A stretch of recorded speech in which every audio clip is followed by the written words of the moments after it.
It's coming. It's coming. We're going to get through this thing.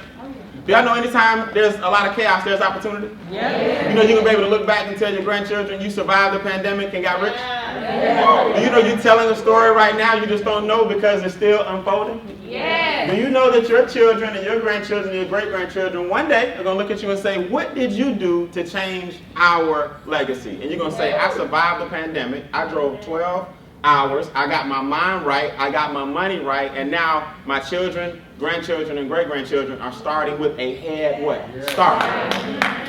You got to remember, I know it gets uncomfortable sometimes, and I know the pandemic can be rough, and I know we got to social distance, we got to take pictures with a 6-foot sign, we got to stand on both sides. I swear, man, I want to jump up and hug you so bad. I really do. I'm a hugger, you know what I mean? But we got to be careful. We got to be responsible at the same time, but we got to be making money.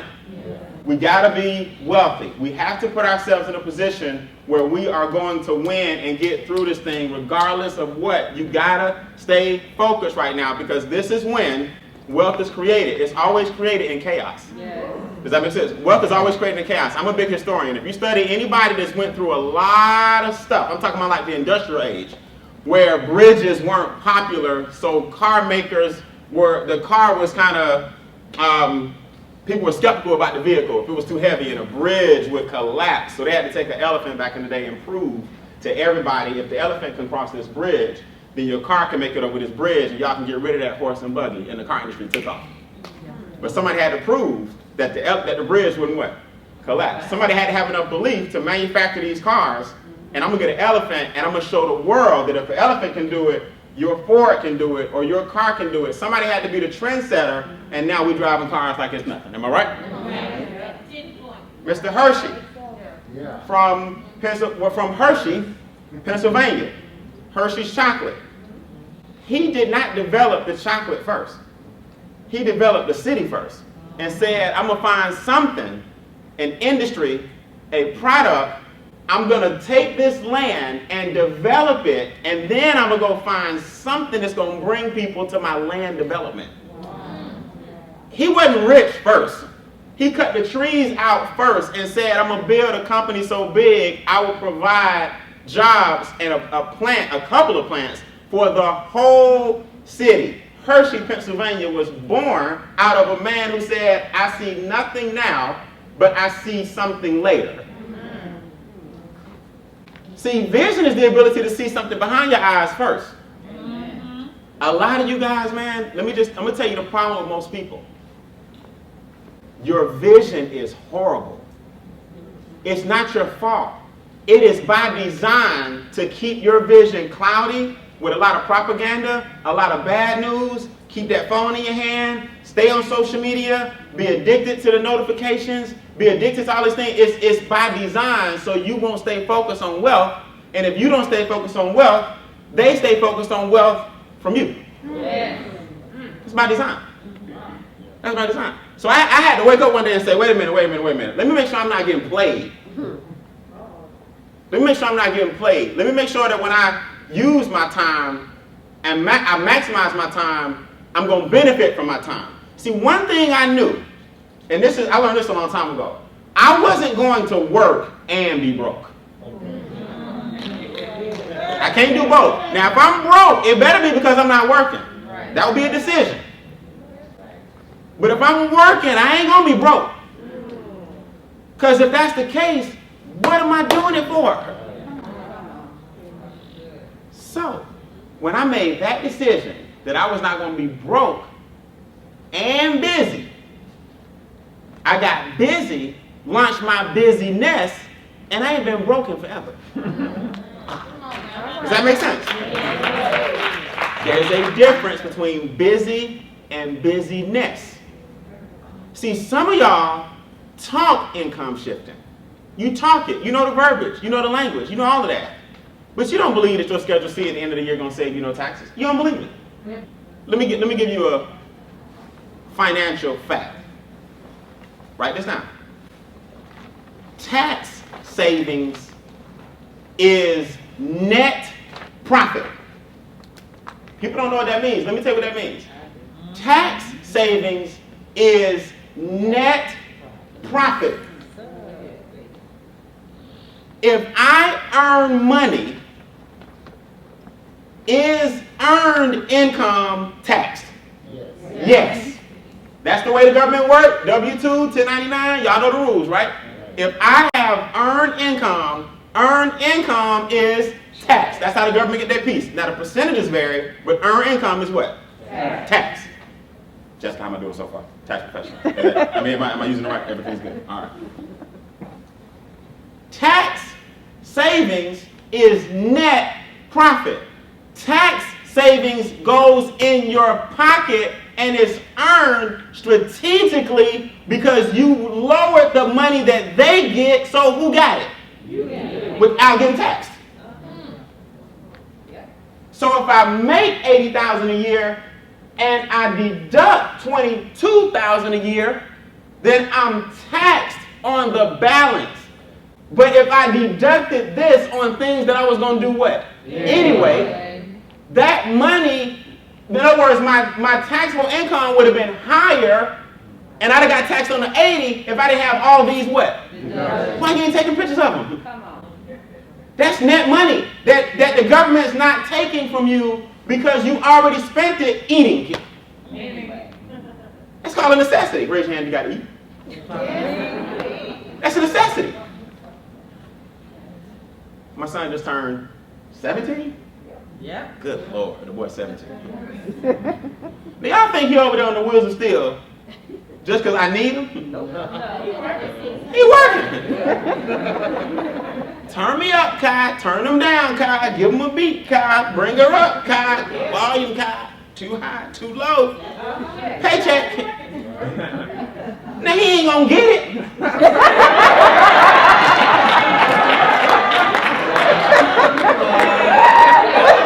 He ain't gonna get it. But I'm gonna cut it. Spoon, he ain't getting that check. He don't need $500 for these couple of hours. But I'm gonna cut it. Because I want him to have an advantage. Now, by law, it's going in his account. Just ain't gonna break the law. With his name what? On the account. Custodial on the account. The direct deposit, he gets paid twice a month. It will be there. Direct deposit. Does that make sense? Yeah. But that don't mean he got the debit card attached to it. So Dad took $1,000 a month, $500 every 2 what? And lowered my taxes by 12 what? 12. Net what? Because it's in his. So I walk away with an extra 12 and the government say, cool, you got an employee. But the smart thing about the home-based business, the employee eat off me anyway. So it ain't an extra hire. You see the difference? He got to get the PlayStation from that account. I can't write off the PlayStation. Tax body ain't going. You can't say who? Sony.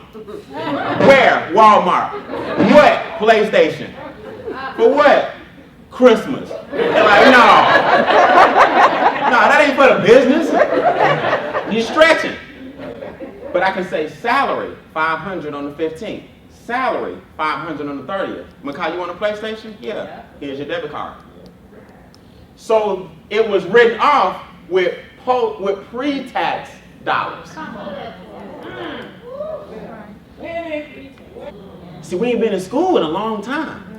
So you forgetting how to be a good student. Back in the day, if we'd have taught you this stuff when you was in 9th, 10th, 11th, 12th, you'd be a beast with finances. Because back then your mind was sharp, you didn't go through no divorce, your heart wasn't broke. Not really broke yet.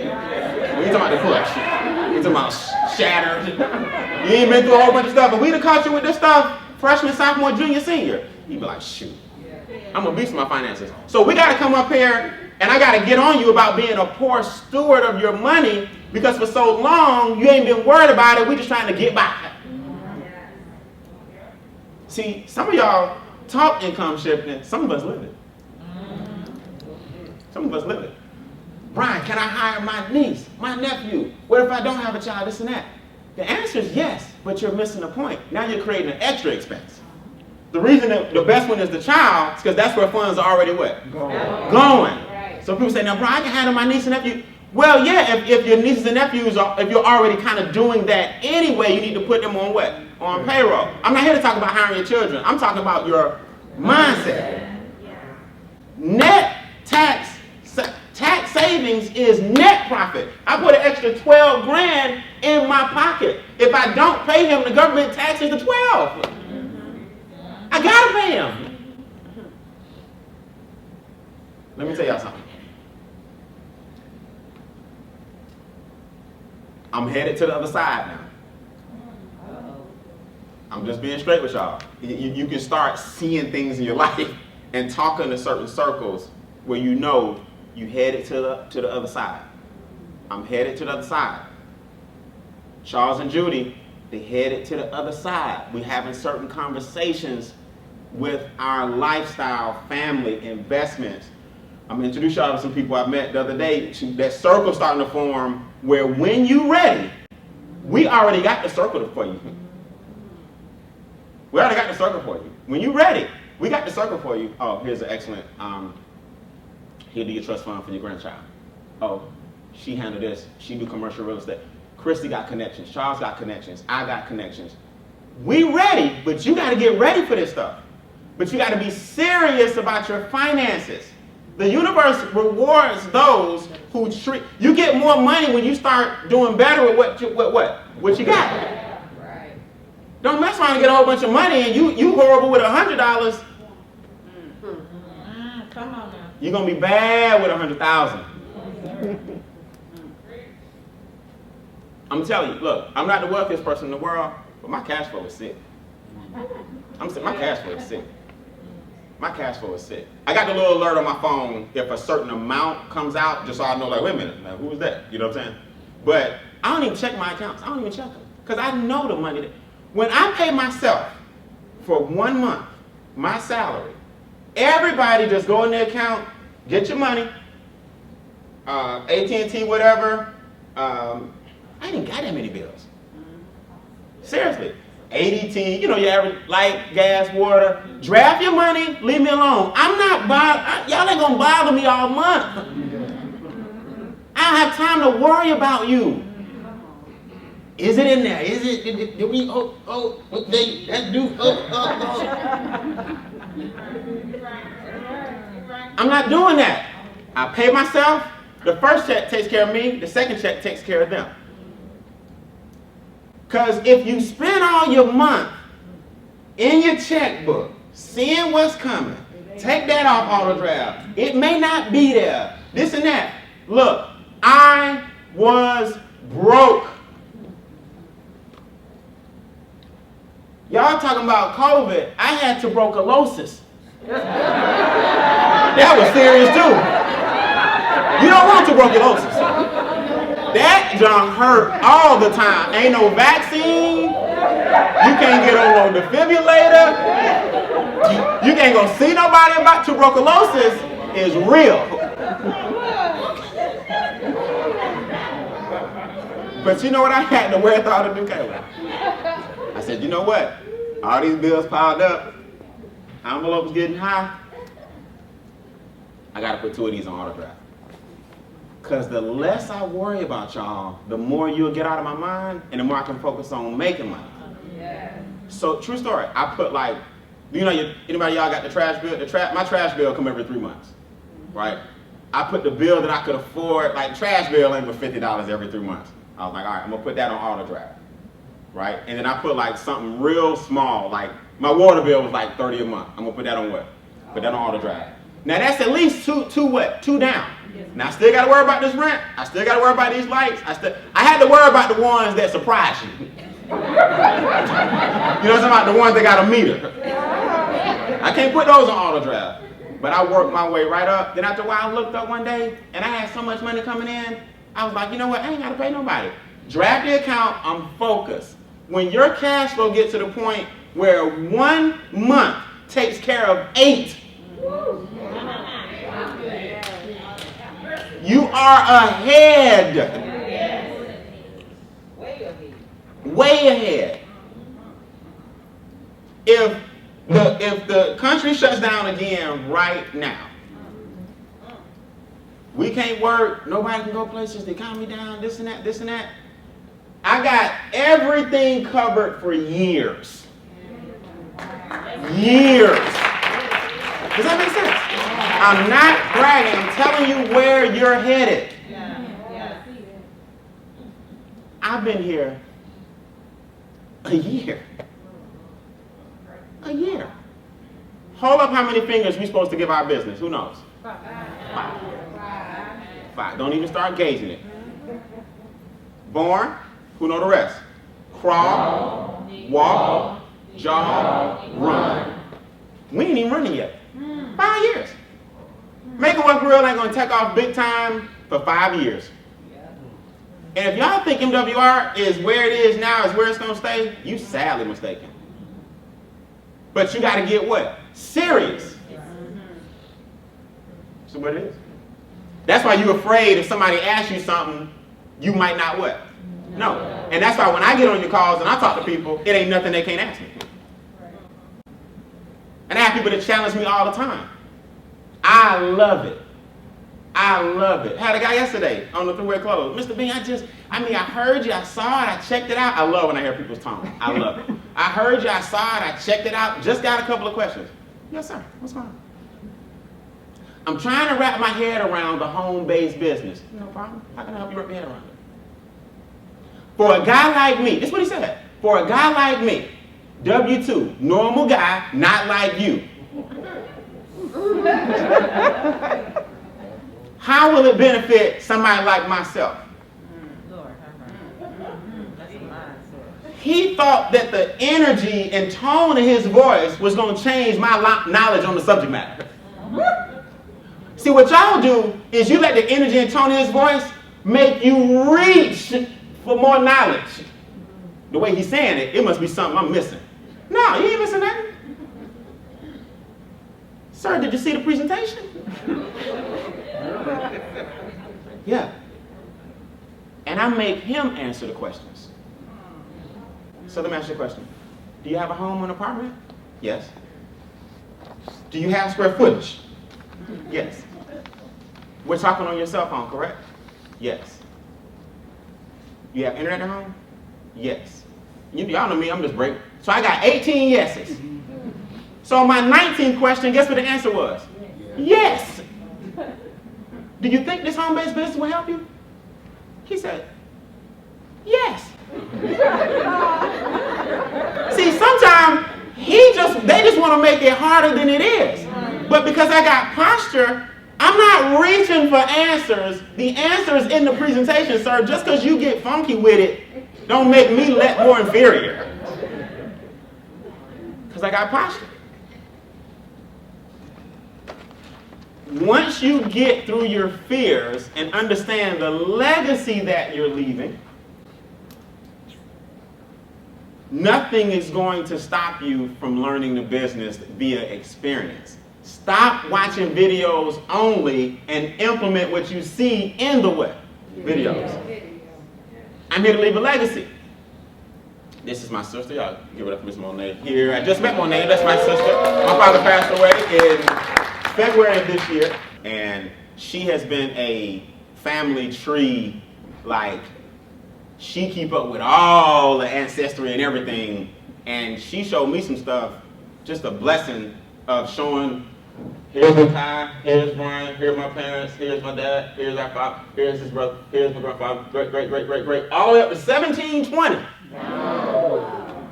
Hey, when I go to 1720, she's like, yep, we just scrolling. 1720. So she get the what's called the Census Bureau. She know how to upload the census documents and see. My great grandfather passed. My grandfather was only 6 when his father passed. So that's why I got to understand why I'm just having to understand. Okay, that's why he didn't have a father figure, because I heard stories about my grandfather from my father. So I'm like, okay, you start to really understand where you're from.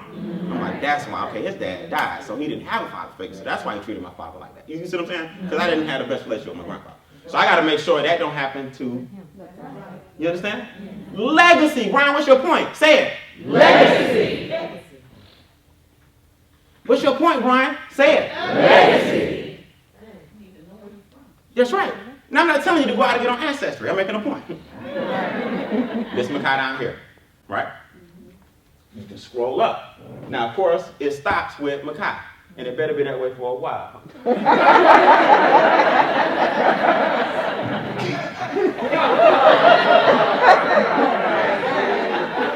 So right now, this the end, okay?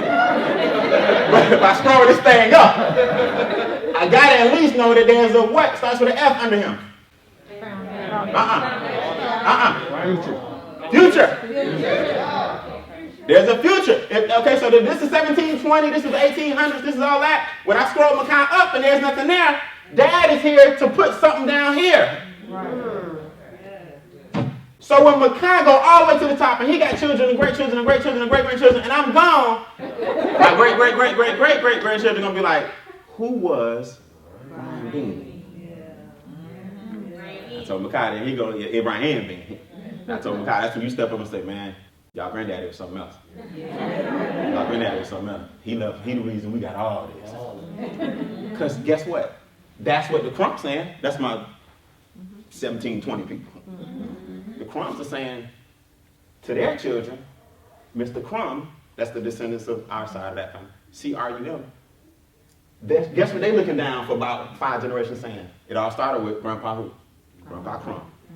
So you got to shift it up. So your folks will be saying it all started with who? So-and-so. I want your great-grandchildren saying, man, so-and-so was something else. And that's who? Everybody say, me. I told him, I said, Kai, it's going to start with us. That's right. And all this stuff I'm learning, all that's cool. But when I scroll you up, we got to build your future.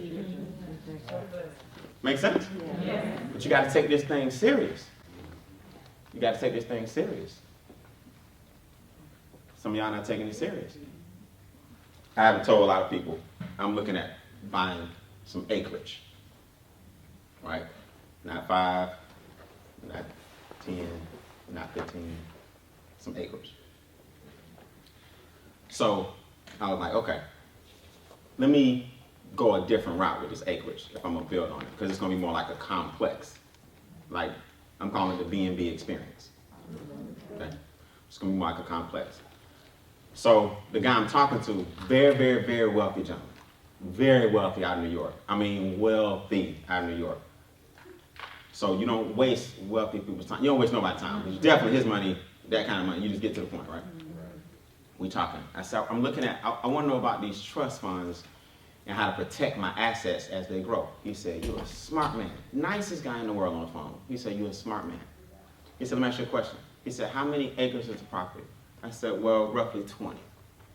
He said, okay, you looking at building a 10,000 square foot? I said, no, I don't need all that. I said, the house, it's not the house that I'm building that's going to be monstrous or anything.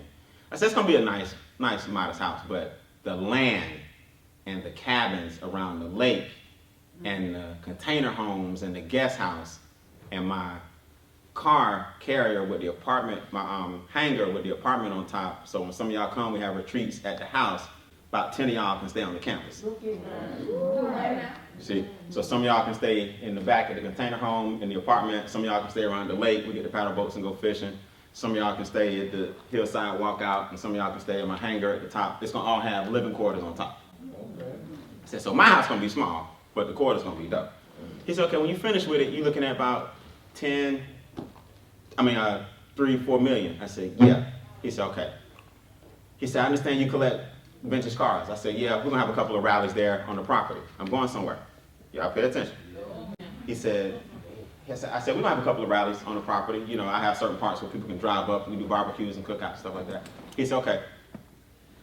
When someone sues you, he said like it was a sneeze. he didn't set me up, he didn't prep me for it. It was just like his ABCs. He said, when someone sues you, we want to make sure you protect it. He said, notice I said, when? Not if. So I let him, I'm a good listener. I let him finish. He said, so what we're going to do, we're going to layer it where you're 7 or 8 removed from the property. He said, yeah. He said, here's what we're going to do. The property will be in a trust. When you have your cruise ins, you're going to rent your estate. You're going to rent the property, and so you're going to rent it with your rental company. But your event planning company is hosting it. So far, Brian Beane ain't on nothing. The rental company gonna sign a lease that the cruise-in guys can have signed with the event planning company. Then he put like another layer in here, and then I'm like down here. So 4 or 5 companies are being used to host this event on my property.